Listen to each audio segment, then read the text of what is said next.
ಈ ಮೂವಿ ಹೆಸರು the 355 suspense movie. ಮೊದಲನೇ ಸೀನಲ್ಲಿ ಕಾಡು ತೋರಿಸ್ತಾರೆ ಕೊಲಂಬಿಯಾದ್ದು.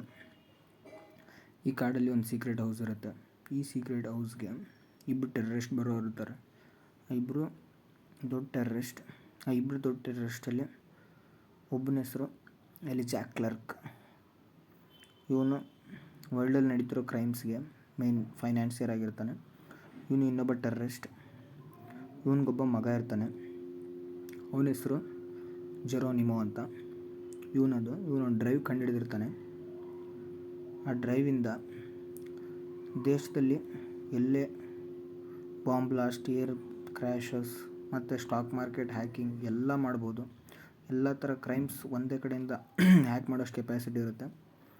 ಇದನ್ನು ಹೊರಗಡೆಯಿಂದ CIA, USA ಆರ್ಮಿ ಅಬ್ಸರ್ವ್ ಮಾಡುತ್ತಿರುತ್ತೆ. ಕರೆಕ್ಟಾಗಿರೋ ಟೈಮ್ ನೋಡಿ ಇವ್ರ ಮೇಲೆ ಅಟ್ಯಾಕ್ ಮಾಡಬೇಕು ಅಂತೇಳಿ ಅವರು ಕರೆಕ್ಟ್ ಟೈಮ್ಗೆ ಅಟ್ಯಾಕ್ ಮಾಡ್ತಾರೆ. ಈ ಅಟ್ಯಾಕಲ್ಲಿ ತುಂಬ ದೊಡ್ಡ ಕ್ಲ್ಯಾಶ್ ಆಗುತ್ತೆ, ಗನ್ ಶೂಟ್ಸ್. ಈ ಕ್ಲ್ಯಾಶಲ್ಲಿ ಟೆರ್ರರಿಸ್ಟ್ ಸತ್ತೋಗ್ಬಿಡ್ತಾನೆ ಮತ್ತು ಅವನ ಮಗ ಜೆರೋನಿಮೋ ಕೂಡ ಸತ್ತೋಗ್ತಾನೆ. ಆದರೆ ಎಲಿಜಾ ಕ್ಲರ್ಕ್ ಮಾತ್ರ ಹೆಂಗೋ ತಪ್ಪಿಸ್ಕೋತಾನೆ. ಅವನು ತಪ್ಪಿಸ್ಕೊಂಡ ನಂತರ ಅಲ್ಲಿರೋ ಆರ್ಮಿ ಎಲ್ಲರನ್ನೂ ಸಾಯಿಸಿ ಆ ಡ್ರೈವ್ನ ತೊಗೋತಾರೆ. ಇವನು ಲೂಯಿಸ್ ಗಾನ್ಜೆಲೋ ಆಫೀಸರ್. ಇವನೇ ಆ ಡ್ರೈವ್ನ ತೊಗೊಂಡು ಪ್ಯಾರಿಸ್ಗೆ ಹೋಗ್ತಾನೆ. ಇವನು USA CIAಗೆ $3 million ಅಫೋರ್ಡ್ ಮಾಡಿದ್ರೆ ಮಾತ್ರ ಡ್ರೈವ್ ಕೊಡ್ತೀನಿ ಅಂತ ಮಾತಾಡ್ತಾನೆ. ಅದಕ್ಕೆ CIA ಆರ್ಮಿ ಈ ಇಬ್ಬರು ಸೀಕ್ರೆಟ್ ಪೊಲೀಸ್ ಆಫೀಸರ್ಸ್ನ ಪ್ಯಾರಿಸಿಗೆ ಕಳಿಸ್ತಾರೆ. ಇವನು ನೆಕ್ ಮತ್ತು ಮೇಸ್ ಅಂತ. ಇವರಿಬ್ಬರು ಲೂಯಿಸ್ನ ಅಟ್ಯಾಕ್ ಮಾಡಬೇಕು ಅಂತೇಳಿ ಒಂದು ಹೋಟೆಲಲ್ಲಿ ಅಟ್ಯಾಕ್ ಮಾಡ್ತಾರೆ. ಆ ಹೋಟೆಲ್ಗೆ ಇವಳು ಬಂದಿರ್ತಾಳೆ. ಇವಳ ಹೆಸರು ಮೇರಿ ಅಂತ. ಇವಳು ಜರ್ಮನ್ ಕಡೆಯಿಂದ ಕೆಲಸ ಮಾಡ್ತಿರ್ತಾಳೆ. ಇವಳು ಕೂಡ ಅಟ್ಯಾಕ್ ಮಾಡ್ತಾಳೆ. ಆ ಅಟ್ಯಾಕಲ್ಲಿ ಇವಳು $1 million ಕದೀತಾಳೆ ಇವ್ರ ಹತ್ರ. ಆಮೇಲೆ ಅಲ್ಲಿಂದ ಲೂಯಿಸ್ ಎಸ್ಕೇಪ್ ಆಗಿಬಿಡ್ತಾನೆ. ಡ್ರೈವ್ ಕೂಡ ಮಿಸ್ ಆಗಲ್ಲ, ಡ್ರೈವ್ ಬೇರೆ ಕಡೆ ಇರುತ್ತೆ. ಇವಳ ಹೆಸರು ಬಂದ್ಬಿಟ್ಟು ರೆವೆರಾ ಅಂತ. ಇವಳು ಲೂಯಿಸ್ ಫ್ರೆಂಡ್. ಇವಳು ಲೂಯಿಸ್ ಇರೋ ಹೋಟೆಲಿಗೆ ಬರ್ತಾಳೆ. ಅಲ್ಲಿ ಲೂಯಿಸ್ ಎಲ್ಲ ಡ್ರೈವ್ ಬಗ್ಗೆ ಇವಳಿಗೆ ಹೇಳ್ತಾನೆ. ಆನಂತರ ಮೇರಿ ಜರ್ಮನಿ ಅವರ ಆಫೀಸರಿಗೆ ಇನ್ಫಾರ್ಮ್ ಮಾಡ್ತಾಳೆ ಡ್ರೈವ್ ಸಿಗಲಿಲ್ಲ ಅಂತ. ಅದಾದ ನಂತರ ಮೇಸ್ ಇವಳು ಅರೆಸ್ಟ್ ಆಗಿರ್ತಾಳೆ $1 million ಕಳೆದಿದ್ದಕ್ಕೆ ಮತ್ತು ನೆಕ್ ಸತ್ತೋದ ಅಂತೇಳಿ. ಆ ಅಟ್ಯಾಕಲ್ಲಿ ನೆಕ್ ಸಾಯಿಸ್ತಾರೆ.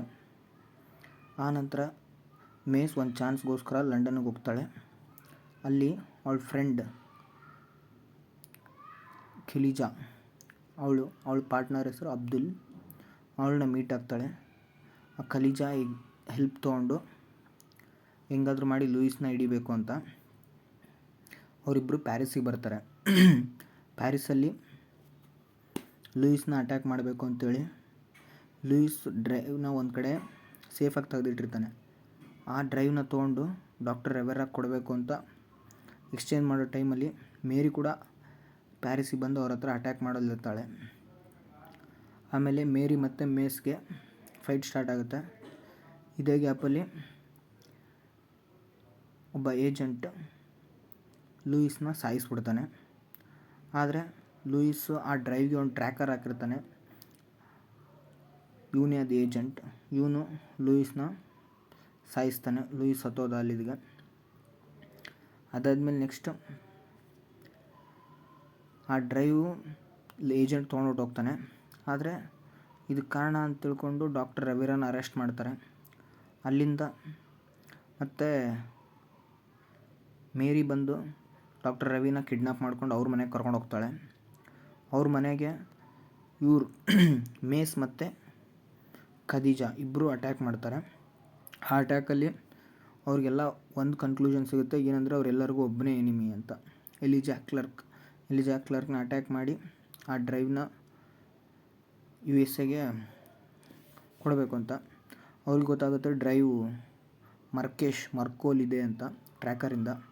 ಅವರೆಲ್ಲರೂ ಮರ್ಕೋಗೆ ಹೋಗೋಕ್ಕೆ ಪ್ಲ್ಯಾನ್ ಹಾಕ್ತಾರೆ. ಅಲ್ಲಿಂದ ಒಬ್ಬ ಏಜೆಂಟಿಂದ ಇನ್ನೊಬ್ಬ ಏಜೆಂಟ್ಗೆ ಎಕ್ಸ್ಚೇಂಜ್ ಮಾಡ್ತಾರೆ.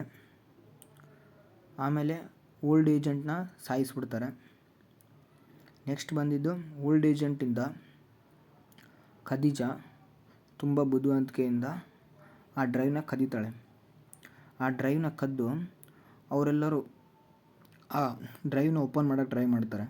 ಆದರೆ ಅದು ತುಂಬ ಕಷ್ಟ, ಅದು ಆಲ್ಗೋರಿದಮ್ ಇದ್ದಿದ್ದರಿಂದ ಓಪನ್ ಆಗಲ್ಲ. ಅವರು USA ಆರ್ಮಿ ಹೆಡ್ ಆದ ಮಾರ್ಕ್ಗೆ ಕೊಡ್ತಾರೆ. ಅದನ್ನ ಮಾರ್ಕ್ಗೆ ಕೊಟ್ಟು ಸಬ್ಮಿಟ್ ಮಾಡ್ತಾರೆ. ಅದಾದಮೇಲೆ ಮಾರ್ಕ್ ಅವತ್ತು ನೈಟೇ ಮಾರ್ಕ್ ಮೇಲೆ ಅಟ್ಯಾಕ್ ಆಗುತ್ತೆ. ಅವಳು ಯಾರಂದರೆ ಲಿನ್ ಮಿ ಶ್ಯಾಂಗ್ ಅಂತ. ಇವಳು ಮಾರ್ಕ್ ಮೇಲೆ ಅಟ್ಯಾಕ್ ಮಾಡಿ ಮಾರ್ಕ್ನ ಶೂಟೌಟ್ ಮಾಡ್ತಾಳೆ. ಅಲ್ಲಿಂದ ಆ ಡ್ರೈವ್ನ ತೊಗೊಂಡು ಅವಳು ಎಸ್ಕೇಪ್ ಆಗ್ತಾಳೆ. ಆ ಡ್ರೈವ್ನ ಅವಳು ತೊಗೊಂಡೋದ ನಂತರ ಒಂದು ಏರ್ ಕ್ರ್ಯಾಶ್ ಆಗುತ್ತೆ. ಆ ಏರ್ ಕ್ರ್ಯಾಶ್ ನ್ಯೂಸ್ ಬಂದ್ಬಿಟ್ಟು ಆ 4 ಹುಡುಗಿರಿಗೆ ಗೊತ್ತಾಗುತ್ತೆ. ಆದರೆ ಇದರಲ್ಲಿ ಜರ್ಮನಿ ಆರ್ಮಿ ಮೇರಿಗೆ ಮೋಸ ಮಾಡುತ್ತೆ, ಡ್ರೈವ್ ಕೊಟ್ಟಿಲ್ಲ ಅಂತ. ಇದೇ ಗ್ಯಾಪಲ್ಲಿ ಇವರು ಓಲ್ಡ್ ಏಜೆಂಟ್ನ ಇಟ್ಕೊಂಡು ಡ್ರೈವ್ ತೊಗೊಂಡು ಏನು ಮಾಡ್ತೀಯ ಅಂತ ಇನ್ಫಾರ್ಮೇಷನ್ ಕಲೆಕ್ಟ್ ಮಾಡ್ಕೋತಾರೆ. ಅವನು ಹೇಳ್ತಾನೆ ಅದನ್ನ ಆಕ್ಷನ್ಗೆ ಕೊಡಬೇಕಿತ್ತು, ನಾಳೆ ಆಕ್ಷನ್ ಇದೆ ಅಂತ. ಇವರು ಆ ಆಕ್ಷನ್ಗೆ ಹೋಗ್ತಾರೆ. ಅವ್ನು ಯಾರು ಅಂತ ಕಂಡುಹಿಡಿಬೇಕು ಅಂತೇಳಿ ಎಲಿಜಾ ಕ್ಲಾರ್ಕ್ನ. ಅದರಲ್ಲಿ ನೆಕ್ ಮತ್ತೆ ಸಿಗ್ತಾನೆ. ಮೇಸ್ ತುಂಬ ಶಾಕ್ ಆಗ್ತಾಳೆ, ಸತ್ತೋಗಿರೋನು ಹೆಂಗೆ ಬಂದ ಅಂತ. ನೆಕ್ ನೋಡಿದ್ರೆ $500 million ಕೊಟ್ಟು ಆ ಡ್ರೈವ್ನ ಕೊಂಡ್ಕೋತಾನೆ ಆ ಆಕ್ಷನ್ನಲ್ಲಿ. ಆದರೆ ಅಲ್ಲಿ ಗಲಾಟೆ ಶುರು ಆಗುತ್ತೆ. ಆ ಗಲಾಟೆ ಪೊಲೀಸ್ ಬರ್ತಾರೆ. ಈ ಪೊಲೀಸಿಂದ ಲಿನ್ ಮಿ ಶಾಂಗ್ ಅವಳು ಆ 4 ಜನ ಹುಡುಗಿರನ್ನ ಅವಳು ಸೇಫ್ ಹೌಸ್ ಮನೆಗೆ ಕರ್ಕೊಂಡು ಹೋಗ್ತಾಳೆ. ಆ ಸೇಫ್ ಹೌಸ್ ಮನೆಯಲ್ಲಿ ಅವಳೆಲ್ಲರನ್ನೂ ಸೇಫ್ ಮಾಡಿ ಹೇಳ್ತಾಳೆ ಅವಳೆಲ್ಲ ಕತೆನ, ಎಂತಕ್ಕೆ ನಾನು ಮಾರ್ಕ್ನ ಸಾಯಿಸಿದೆ ಅಂತ. ಯಾಕಂದರೆ ಆ ಏರ್ ಕ್ರ್ಯಾಶ್ ಆಗೋಕ್ಕೆ ಕಾರಣ ಮಾರ್ಕ್ ಮತ್ತು ನಿಕ್ ಇಬ್ಬರು ಎಲಿಜಾ ಕ್ಲಾರ್ಕ್ಗೆ ಕೆಲಸ ಮಾಡ್ತಿರ್ತಾರೆ. ಅದಕ್ಕೋಸ್ಕರ ಲಿನ್ ಮಿ ಶ್ಯಾಂಗ್ ಹೇಳ್ತಾಳೆ ನಾನು ಅವಳನ್ನ ಸಾಯಿಸಿದೆ ಅಂತ. ಅದಾದ ನಂತರ ಎಲಿಜಾ ಕ್ಲಾರ್ಕ್ ಮತ್ತು ನೆಕ್ ಮಧ್ಯೆ ಜಗಳ ಆಗುತ್ತೆ. ಯಾಕಂದರೆ ಇವನು $500 million ಕೊಟ್ಬಿಟ್ಟು ಬರೀ ವೆಸಲ್ ತೊಗೊಂಬಂದಿರ್ತಾನೆ, ಅದರೊಳಗಡೆ ಡ್ರೈವ್ ಇರೋದೇ ಇಲ್ಲ. ಆಮೇಲೆ ನೆಕ್ ಇವ್ರ ಮೇಲೆ ಅಟ್ಯಾಕ್ ಮಾಡ್ತಾನೆ. ಅಂದರೆ 5 ಗರ್ಲ್ಸ್ ಇರೋ ಜಾಗಕ್ಕೆ ಸೇಫ್ ಹೌಸ್, ಲಿನ್ ಮಿ ಶ್ಯಾಂಗ್ ಸೇಫ್ ಹೌಸ್ಗೆ ಅಟ್ಯಾಕ್ ಮಾಡ್ತಾರೆ. ಆ ಅಟ್ಯಾಕಲ್ಲಿ ಎಲ್ಲರಿಗೂ ಗನ್ ಪಾಯಿಂಟಲ್ಲಿ ಇಟ್ಬಿಟ್ಟು ಎದುರಿಸ್ತಾನೆ ಡ್ರೈವ್ ಎಲ್ಲಿದೆ ಅಂತ ಕೇಳೋಕ್ಕೆ. ಇವನು ಅಬ್ದುಲ್, ಖಾದಿಜಾ ಪಾರ್ಟ್ನರ್, ಇವನಿಗೂ ಬ್ಲ್ಯಾಕ್ ಮೇಲ್ ಮಾಡ್ತಾರೆ. ಅಂದರೆ ಇವನು ಶೂಟೌಟ್ ಮಾಡಿ ಸಾಯಿಸ್ತಾರೆ. ಅದಾದಮೇಲೆ ಇವಳು ಬಂದ್ಬಿಟ್ಟು ಮಿಸ್ಟರ್ ಕ್ಲೆವರ ಫ್ಯಾಮಿಲಿ, ಇವರು ಶೂಟೌಟ್ ಮಾಡಿ ಬ್ಲ್ಯಾಕ್ ಮೇಲ್ ಮಾಡ್ತಾಳೆ. ಇವರು ಬಂದ್ಬಿಟ್ಟು ಮೇರಿದು ಹೆಡ್ ಜೋನಸ್, ಅವ್ರನ್ನೂ ಸಾಯಿಸ್ತಾರೆ. ಅವ್ರನ್ನೆಲ್ಲ ಸಾಯಿಸಿದ ನಂತರ ಲಿನ್ ಮಿ ಶಾಂಗ್ನ ಕರ್ಕೊಂಡು ನೆಕ್ ಅವ್ರ ಹೋಟೆಲಿಗೆ ಕರ್ಕೊಂಡು ಹೋಗ್ತಾನೆ ಕಿಡ್ನ್ಯಾಪ್ ಮಾಡಿಕೊಂಡು. ಅಲ್ಲವರಿಗೆ ಡ್ರೈವ್ ಓಪನ್ ಮಾಡೋಕ್ಕಿಂತ ಕರ್ಕೊಂಡು ಹೋದ್ಮೇಲೆ ಈ 4 ಹುಡುಗಿರು ವಾಪಸ್ ನೆಕ್ ಮೇಲೆ ಅಟ್ಯಾಕ್ ಮಾಡ್ತಾರೆ. ನೆಕ್ನ ಸಾಯಿಸಿ ಲಿನ್ ಮಿ ಶಾಂಗ್ನ ಶೇಫ್ ಮಾಡಬೇಕು ಅಂತ. ಅದರಲ್ಲಿ ಖಾದಿಜಾ ಆ ಡ್ರೈವ್ನ ಡೆಮಾಲಿಷ್ ಮಾಡ್ತಾಳೆ. ಆನಂತರ ಇವ್ರ ಮಧ್ಯೆ ಮತ್ತೆ ದೊಡ್ಡ ಕ್ಲ್ಯಾಶ್ ಆಗುತ್ತೆ. ಅಲ್ಲಿಗೆ ಮತ್ತೆ ಪೊಲೀಸ್ ಬರ್ತಾರೆ. ಆನಂತರ ಪೊಲೀಸ್ ಅರೆಸ್ಟ್ ಆದಮೇಲೆ 2 months ಆದಮೇಲೆ ಮತ್ತೆ ನೆಕ್ ಪೊಲೀಸಿಂದ ಎಸ್ಕೇಪ್ ಆಗಿ ಎಲಿಜಾ ಕ್ಲಾರ್ಕ್ನ ಸಾಯಿಸ್ತಾನೆ. ಎಲಿಜಾ ಕ್ಲಾರ್ಕ್ನ ಸಾಯಿಸಿದ್ರಿಂದ ಮತ್ತೆ USA ಆರ್ಮಿಗೆ ಜಾಯಿನ್ ಆಗ್ತಾನವನು. USA ಆರ್ಮಿಗೆ ಜಾಯಿನ್ ಆದಮೇಲೆ 5 ಜನ ಹುಡುಗಿರು ಮತ್ತೆ ಅವ್ನು ಸಿಂಗಲ್ ಆಗಿರ್ಬೇಕಾದ್ರೆ ಅವ್ನ ಮನೆ ಮೇಲೆ ಅಟ್ಯಾಕ್ ಮಾಡ್ತಾರೆ ಅವ್ರ ಫ್ಯಾಮಿಲಿನ ಸಾಯಿಸಿದ್ದಕ್ಕೆ. ಅವ್ನು ಕುಡಿಯೋ ಡ್ರಿಂಕ್ಸಲ್ಲಿ ಏನ್ಷಿಯಂಟ್ ಚೈನೀಸ್ ಪಾಯ್ಸನ್ ಹಾಕಿ ಅವನ್ನ ಸಾಯಿಸ್ತಾರೆ. ಇದು ಈ ಮೂವಿ ಸ್ಟೋರಿ. ಇಷ್ಟ ಆಗಿದ್ದರೆ ಸಬ್ಸ್ಕ್ರೈಬ್ ಮಾಡಿ.